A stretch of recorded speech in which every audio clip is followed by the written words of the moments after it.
So, yeah, 12 years of... He's a good man. Attila was a good man. Good man to drive for. Some cab drivers, cab owners, not so good. He was a good one. So anyway, so now you know that. Let's move on to the book now, shall we? We'll move through a bit quicker now. So, growing money trees, 3 sections: money, love, life. Okay, so here's a money section. I'm not going to go into it, but I've used an Australian bird that kind of represents a section here on money trees, some general principles. Money trees, I've used a bowerbird. Remember the saying bowerbird? I've said here the expression bowerbird to describe anyone who systematically collects special objects, including money and valuables. Alright, so I've used a bird, an Australian bird, that kind of represents the section. So let's just have a look now. So we'll just move through a little bit quicker now. Hot stuff, and I think I'm right. Anyway, let me know if you really need me to move somewhere else. Hot stuff. Successful investors are like chilies. They start out green and end up red hot. A bird in the hand is worth more than 2 in the bush. Now, this bird in the hand is a bit special because he's my mate. His name is Smarty. And he's a wild ringneck dove. But I've been feeding Smarty for 7 years. I fed him today before I came. So the photo was taken by Smarty eating out of my hand. I took a photo, then held the camera in my hand, and then someone took another photo. So it's bird in the hand. I'm having a bit of a play. Bird in the hand. I'll tell you a story about Smarty. About 6 months ago, I was on holiday. The neighbour rang me up and said, "Your bird, there's something wrong. He can't seem to eat. There's something wrong with his leg and his wing. There's something wrong with it." I said, "Can you catch him?" She said, "Okay, I will." So she caught him, put him in a box. I got home 2 days later, and he was very distressed, and he was not close to being dead, but he was on the way out. I took him to the vet. Turns out he'd been hit by a hawk. Hit him here. His beak was broken. That's why he couldn't eat. So his beak, instead of being able to do that, that's all he could do. He couldn't use his beak. His leg at the top was either broken or close to it because he couldn't really put his weight on it. And his wing had dropped because the hawk had hit him under here. So I took him in my room at night and I used to talk to him. And I got a system of making these little pellets, and I put it in the side of his beak. He'd throw his beak up, I push it in, and he could swallow it. He couldn't peck, but he could throw his head back. Went on 3 days, I took him out of my room, I took him into the shed. He's still on a perch, he still couldn't use his beak, couldn't fly, having trouble walking or sitting. Had him in the shed for 9 days, he got better, started flying a little bit. I left the shed door open, he flew out onto my hand, I stood outside, he flew up into the tree, and then come back to my hand for something to eat, and off he went to his mate. So I still feed him now. 7 years later, unfortunately his beak is like 2 chopsticks that don't meet at the ends. It's like that. Because when his beak, it got broken where it joins his skull, not the beak, it didn't break a bit of the beak off, it broke where the beak joined the skull. So it hasn't grown right, so it's like that now. So I've got to feed him big corn, I've got to crack corn, sunflower seed. It can't pick up small seed, so every day I feed him these bigger seed. I've got to catch him again, and I've got to take him to the vet because we've got to get a beak realignment happening for him. It's just the top's growing over, they don't meet at the ends, then they don't wear down, they keep growing, and the bit's just growing over like that. So I tried to catch him, and I scared him, I didn't caught him, so I've got to try again. I've got to come up with a system, take him to the vet to try and trim his beak to try and make it meet at the ends. Anyway, a bird in the hand is worth more than 2 in the bush. A bird in the hand, what you love in your life, what you hold in your hand, is worth all the tea in China, or in this case, all the corellas flying into the gum tree, because they're the beloved corella back there. So, as you can see in the photo, a bit stronger image than what you see on the screen. So a bird in the hand is worth more than 2 in the bush. Okay? You get it. You get my book, the slate is my book. It's supposed to be a bit funny and a bit silly and a bit thinking. So, gold rush. All that glitters is not not gold, so don't automatically rise to the bait. Koi carp, for those of you that wondered. Koi carp, really quickly, they come from the Forbidden City in China. That's where they were created, if you like. The Chinese took carp and goldfish and they bred them together for koi carp. I just love this. You know, see where the... Actually, I've got these lights on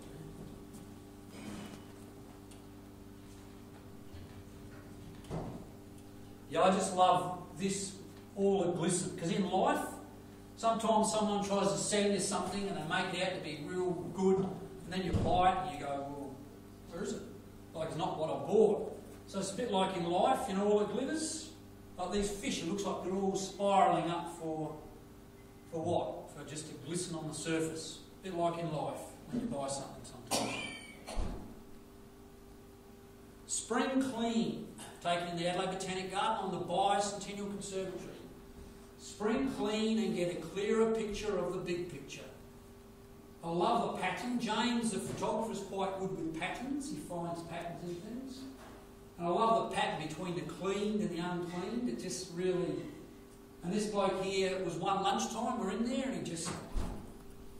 This bloke was cleaning and James gets a photo. And I love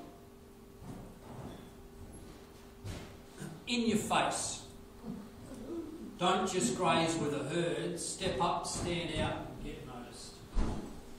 And that's a Charolais cow for any of you that are wondering. It's not, we don't get many of them in Australia. It's actually mostly in France, Europe. And James took the photo, and it always makes me laugh because this cow was obviously with the other herd, and James came to the fence and took a photo, and this cow walked up and looked at him. Sort of like cow with attitude, you know, like, what are you doing? Falling into line. If your boss is a real goose, you'll probably end up being led down the garden path. And present, what do they call it? Present something exception. No reflection on the tiller.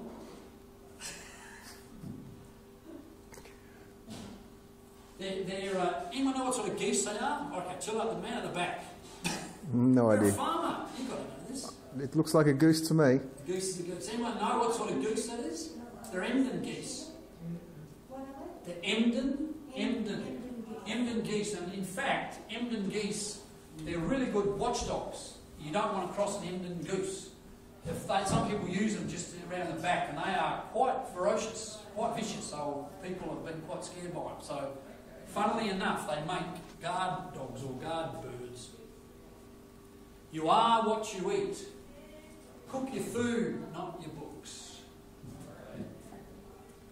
Bad hair day. Who hadn't had one of them? Getting prickly won't help. A really bad hair day. Definitely time to go home. There is always tomorrow. Actually, there was a bad hair day I had that Attila would appreciate this one as a cab driver. It was many years ago, and I was on the road, and I remember I nearly got hit by about 2 or 3 cars. It was like there was a bullseye on the back saying, "Hit me."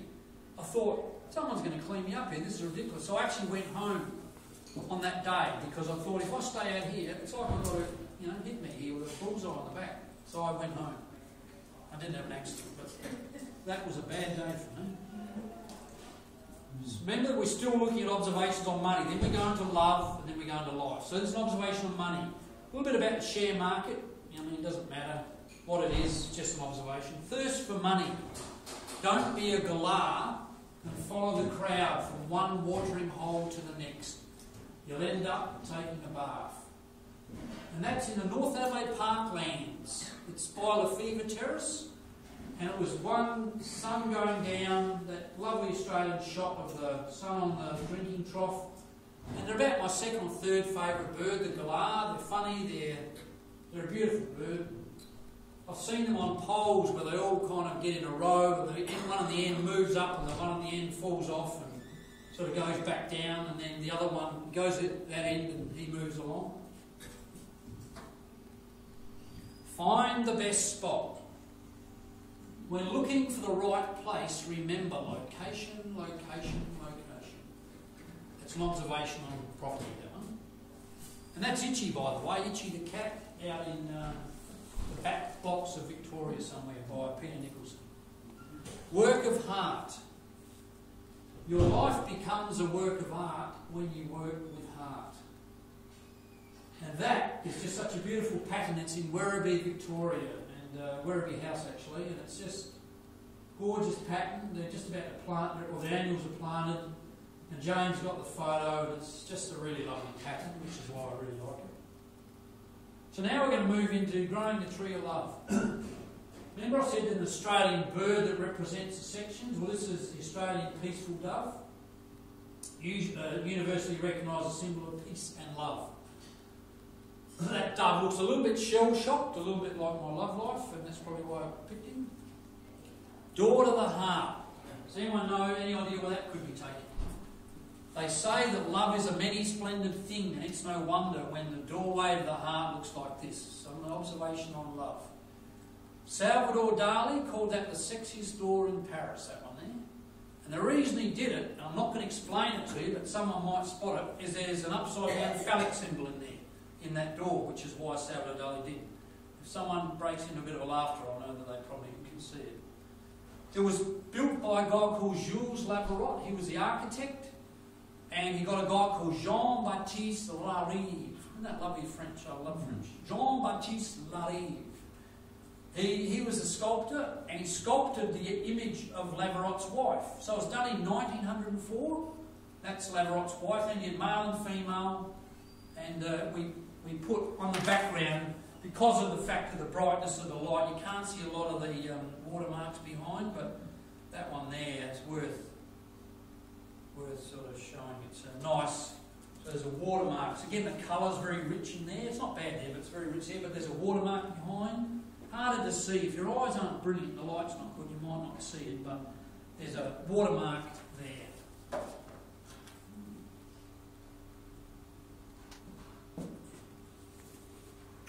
Home is where the heart is. You buy a house, but you make a home. You know, if you use your imagination, you can almost think that there's a heart behind where James is, or that guy standing there. You know, you can almost see maybe there's a heart. And that's probably why he took the photo, because he probably saw that. So here you've got all these geraniums. There's an oleander, wisteria, solanum. So it's probably a 4 metre little wide balcony, but I like to sit there. What a beautiful place he's made it. Have a coffee with someone, a friend. Home is where the heart is. It's just beautiful to me. My favourite tree in Adelaide. Does anyone know exactly where that tree is?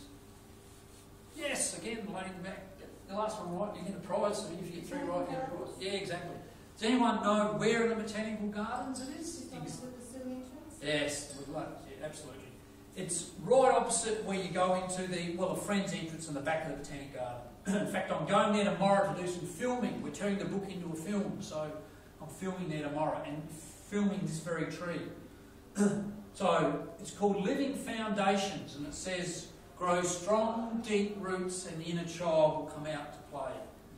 So that tree, when I was 8 years old, I used to play hide and seek in that tree, because the roots are about that size. And that tree, there's another guy to talk, and when he was 8, he used to play in there as well, hide and seek. So he was 75. So we worked out the tree would be 130, 40, 50. It's actually planted in 1856, so it makes it about 100, nearly 60 years old. And you know in the Botanic Garden, that big, through the middle of it, that big row of them, that is the oldest row of fig tree, Moreton Bay figs in Australia, that one through there. So that is my favourite tree in Adelaide, that one. A Moreton Bay fig tree. Now we'll come to probably my favourite photo in the book, and it's called Mirror of Eden, and it says, we are the master gardeners of our soul, and when we serve others, we reflect back our own secret beauty. What that is, that's a serving cover that comes from Martindale Hall up in where they did the movie Picnic at Hanging Rock. And James, the photographer, it's in his backyard. So he took a photo like that, and his backyard is reflected in that serving cover.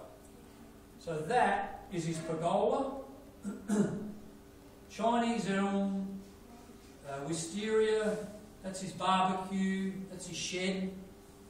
We can't quite figure out why you can't see James in the photo, the photographer, but you can't. And we think maybe it's to do with the fact that he was standing about on the same height as it, because you can only see a little bit of the table. But maybe it was around this area and his reflection got reflected up, but we can't see it. I'll show you this one because it's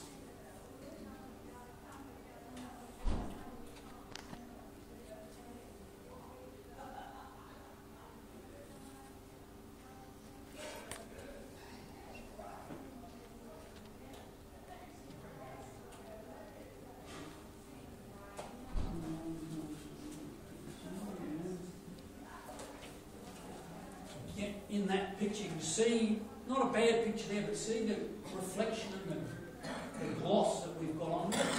So we spent 3 years getting that real, you can almost disappear. It's almost like a magic thing. You can almost imagine you could go inside that serving cover. See, that's a serving cover in Prospect. That's the photographer's backyard. And he took it of his own backyard, reflected in this serving cover.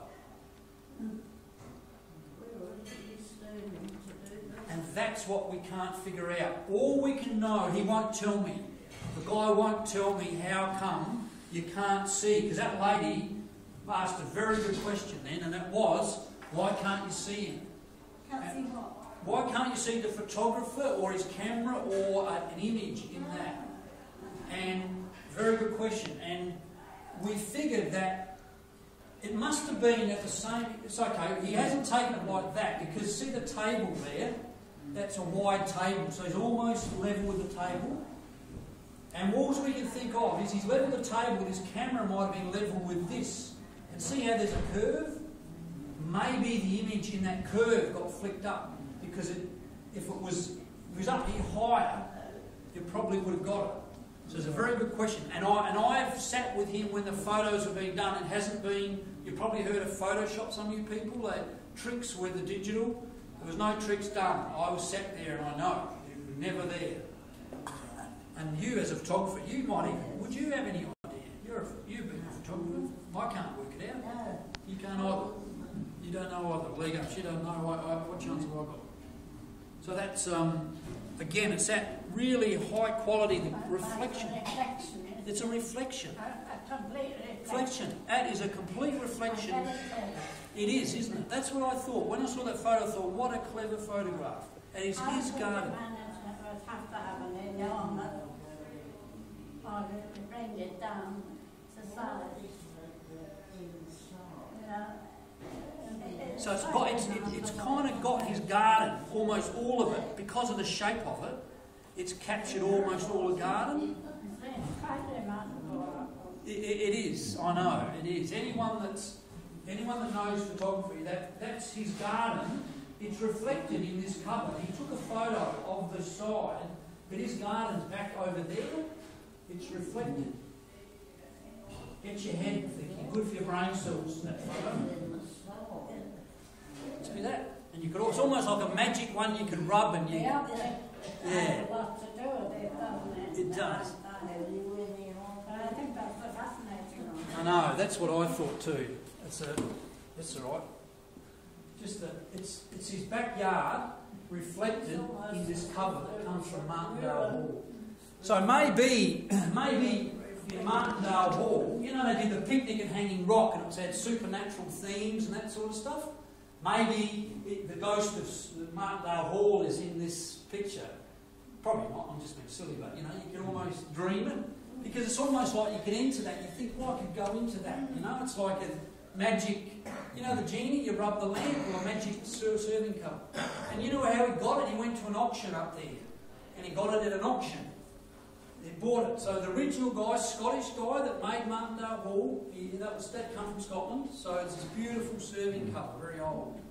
That's my favourite photo. I think it's just. So you've got a good brain. He won't tell me, and I can't tell you. He won't tell me. He doesn't like giving away. It's like the similar shot to the cover. You know this reflection?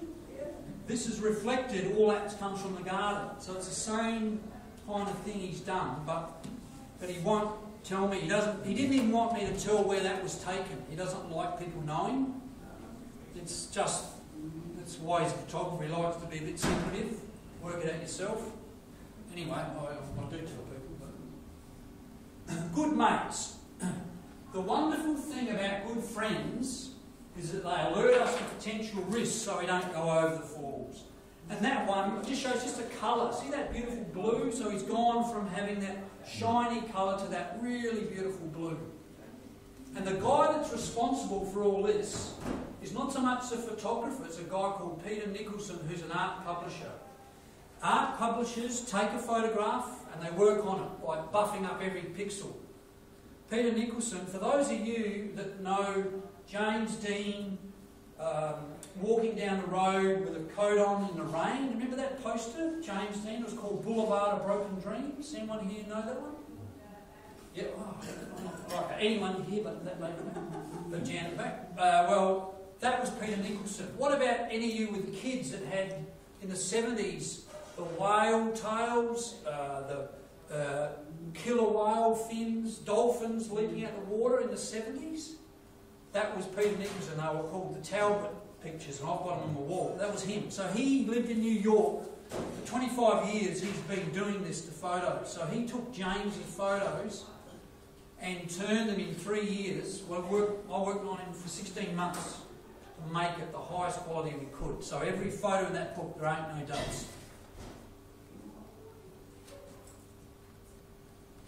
Love will rain again. Don't despair if your well is empty, for the rain will come again one day. That was a Father is coming again. Love will come again one day. And the kookaburra. Kookaburra. Oh, the kookaburra. Anyone notice my kookaburra there? Did anyone notice it? Here? I don't know if you saw it. Ah, the man in the back, he noticed. He noticed it. Oh, excellent. That kookaburra, just before I go back to there, I used to have 2 of them, and I've taken them all around the world with me. When I had a stand at the Frankfurt Book Fair, so I had my stand and I had 2 of them. And a German lady said, "Oh, please, come on, kookaburra. One of them, I love it." And I thought, "Oh, I don't know." Next day back, he said, "Oh, please, come on, kookaburra." And I thought, "Oh, all right." So now a lady in Germany has got my kookaburra. I don't know where it is, so I've only got 1 left. But it's a blue-winged kookaburra, and I take it everywhere I go. It's my little mascot. And I love kookaburras. They're probably my favourite bird. And it's a full-size blue-winged one. So anyway, we digress. So this photo was taken in Kensington Park.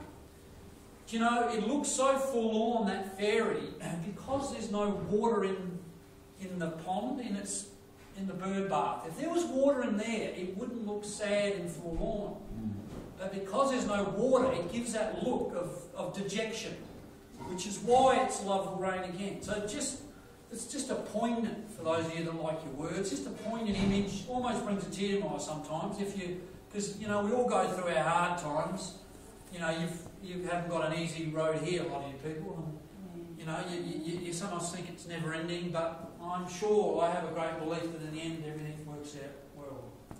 What am I going to do with the birds that are already up there? Right. What are they going to do with the birds up there? So translated is... The birds that are flying around this area, what are they going to do? Have they got rid of them?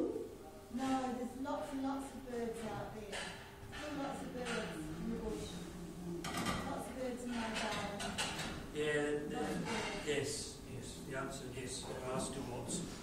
Hopefully everyone, part of why I do this is, I love birds.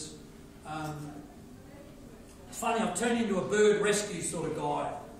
When I was driving Attila's taxi, I used to drive around, and if, I don't know, Attila probably never told us all this, but if I'd ever find a bird on the side of the road, I'd stop, pick it up, put it in the boot, I'd try to take it home, because I don't like things on the side of the road dying. I don't like it. So I did that, and every now and then one would live.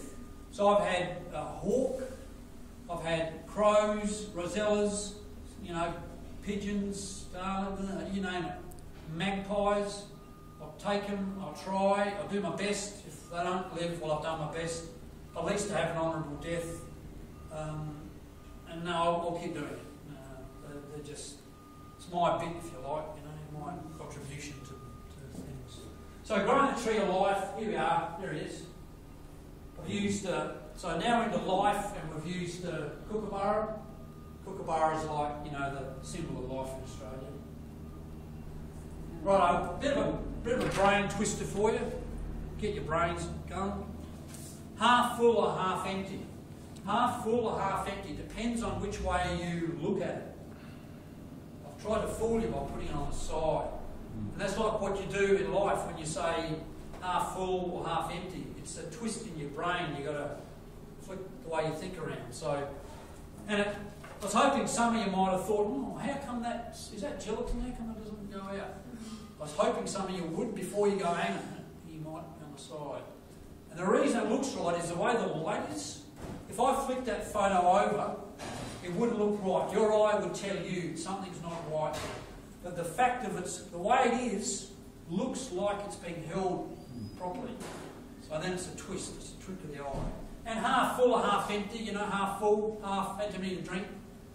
You know, maybe not. Still life. This is the lady down the front will love this one. I'm going to show you because you love it. Still life. When you learn to be still, life is refrained. This brings clarity to the picture. So this photo, I love it for the reds and the hues. Just as a photographer, just the colour he's got out of it and the contrast and the light. It's a really beautiful photo, and if I didn't, it's not my photo, but it's a beautiful photo. And the red, just the way he's brought out the red and the colours, exactly. And that's someone, to bring out those colours like that, you've got to be very good at what you do. This is art, Peter Nicholson, more than James, I've got to tell you. It's Peter Nicholson. This book has a lot to do with him, so it's the red. And I'll tell you something about it, my favourite bit. I don't know if you noticed, and your eyes, you might not be good enough, but can you see there, there's a reflection, and what's happened, the light has come through here, there's dew, and it's made a shadow on there, and that's why I know in my heart James took the photo. You can see the reflected shadow down there for your eyes. Can you see that? See that little thing? That's where the light's come through the dew and reflected on there. And that's why he took the photo, because of that reflected light down on that tomato, just in there. It's hard for you to see. In fact, I'll turn those lights off again.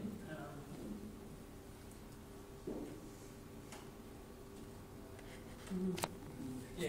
So just in here, can you see that? It's like a reflected. See, it comes, the light came through. And that's in France. I mean, it could have been anywhere. They're just tomatoes. It's tomato, cherry tomato, chili. But it looks like this Rembrandt. It looks like this beautiful picture.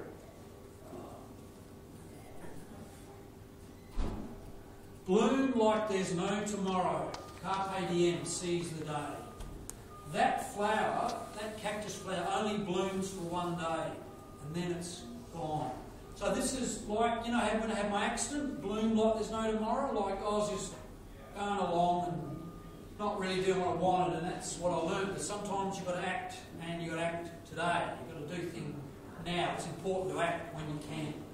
Not in the sales, they say, oh, I've got to get in by tonight, or you know, not those sales where people try and get you to buy something. But I mean, things in your heart, sometimes you've got to act quickly, or just act. Learning curve. Stand up for yourself and you won't end up a sitting duck. It is quaint, isn't it? I love it. That's that Red Garlic water sculpture I was telling you about.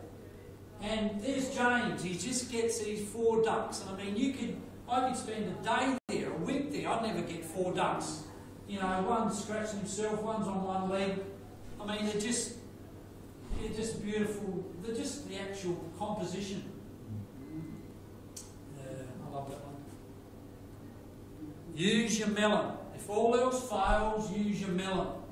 Remember, the more you feed it, the bigger and better it gets. Or as they say in Australia, if all else fails, read the instructions. So let's just have a look quickly. So the Botanic Gardens helped in the book. They gave me that photo to use. They gave me this photo. This one here is actually the cover. I'm going to show you in a minute. These something else. Let's just have a look at this photo. All will be revealed. Right. Now, here's my book. If that is called, you know, I explained it to you at the front. I said there's a pond, there's a sculpture in the middle of it, and the last sheet of glass, that's it. What happened, if you stood here and you're looking that way, if you stand here and walk around and walk and stand back in there in where that hole is, where the tunnel is, looking that way, that's what you see. That's the last sheet of glass of all those sheets of glass that you see. So if you stand here and walk around, see that that's the top of the pond? It's a pond. That's in a pond. So walk around the pond and stand there. Look back, that's what you see. It's the red garlic water sculpture called Cascade. In fact, I can show you a slightly larger picture of it. That's a slightly larger picture of it because the cover was just a cropped version of it. And that's the old tram barn in the back. Can you see there's the edge of the pond like it is there? There's the pond behind that goes around.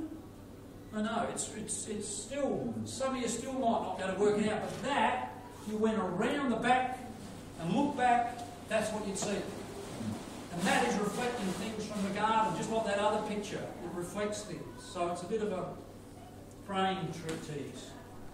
The red garlic water sculpture, and I'm going there tomorrow to film. I'm going to sit there and film there. This is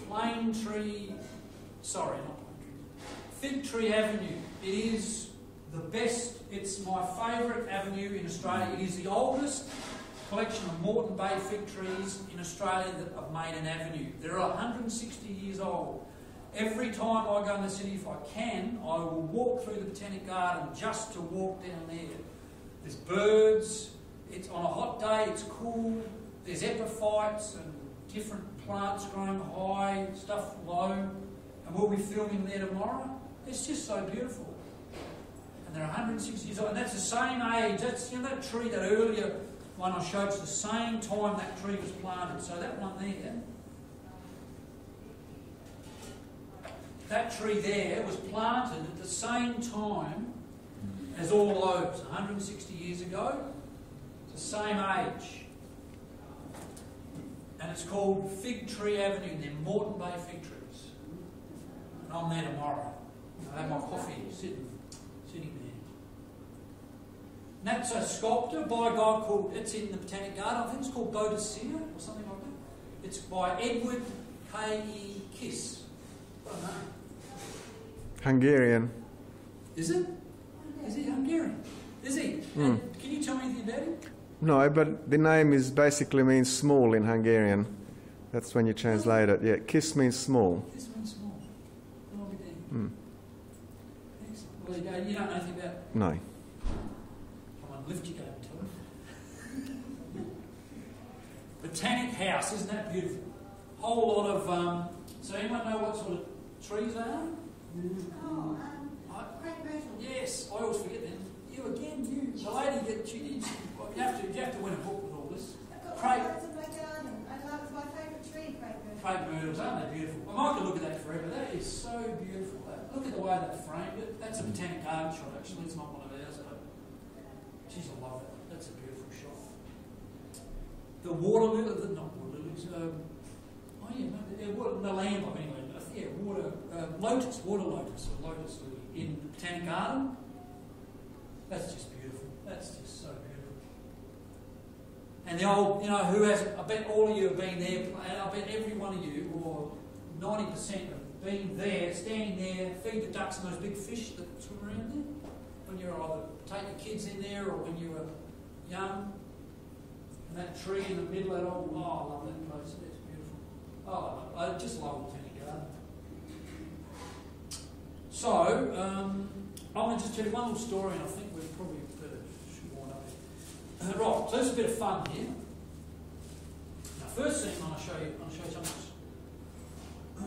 When I've gone around talking, I always try to give my book to famous people. It's my bit of fun.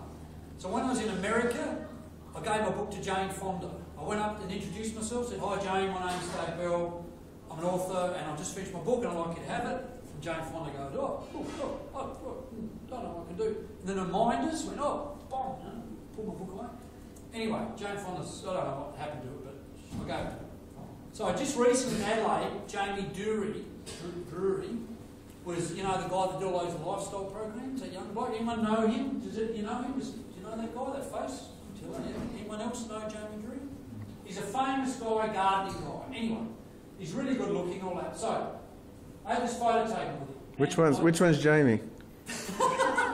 I said to my mate, the Photoshop guy, I said, look at Jamie Drury. He's looked like a Greek Adonis, tan, good looking, beautiful teeth. I look white pasty and spider teeth. How am I never pull any chicks, with that? So I gave the photo. Anyway, eventually he said, I'll fix it for you, mate. So he sent me back this photo.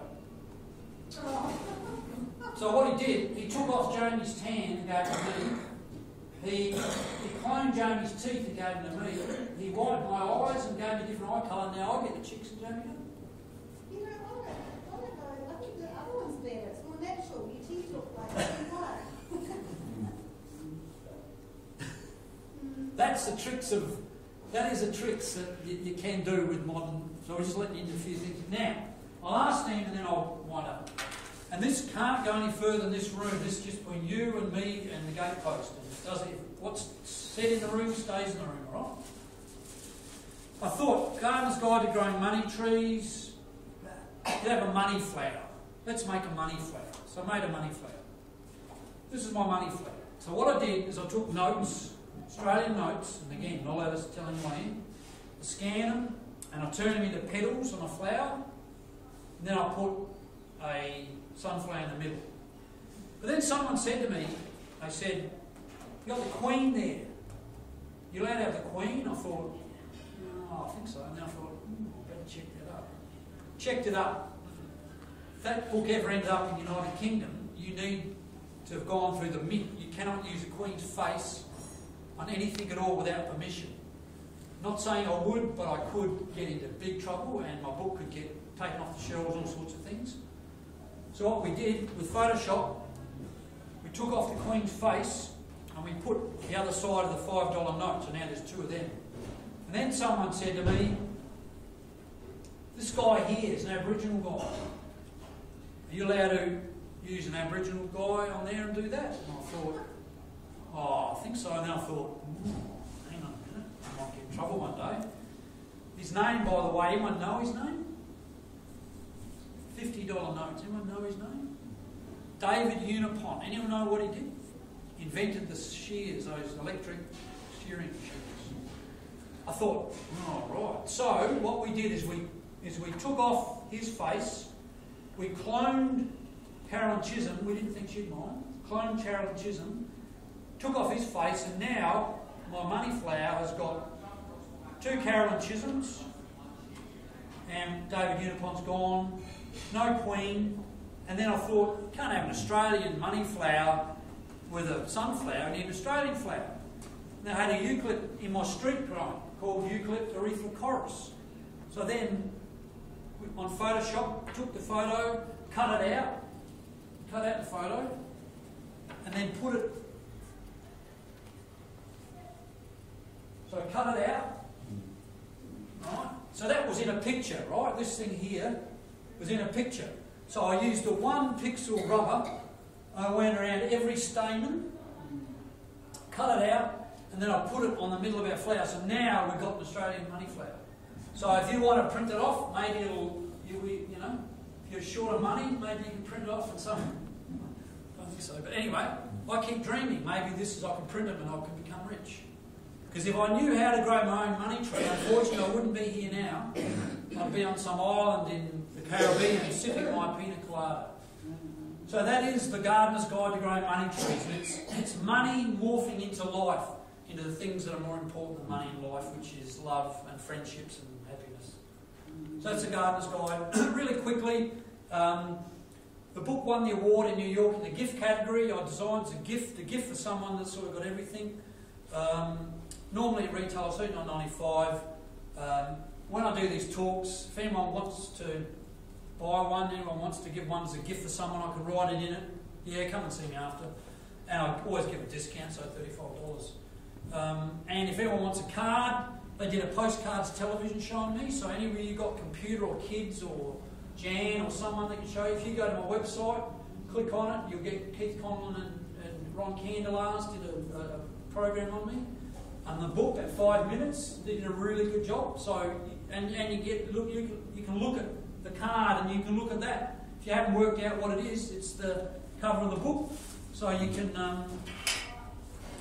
you can sit and look at the card and try and figure out what it is. If you still can't work it out, give you something to think about sometime when you're caught short of it or something to do. So that's that. And what I'll do now is I'll just hand around. Jan, have I got time to hand around some of these pictures? Right, so hand around these. Start on that side, open the front, go across, and we'll start at the back with these ones. And then I'll hand the money flower. And these are just some of the photos and things in the book. If you drop them, don't worry, they're not precious. Just have a good look. And I'll send the money flower around, the both of them wants to have a look at what I've done there. We'll start in the middle with that. There we go. That's my 2 money flowers, if you want to have a look at it. So thank you very much today for your interest, and I hope you have a lovely rest of the day. Has anybody got any questions today? Yeah. We think it's amazing work you've been doing.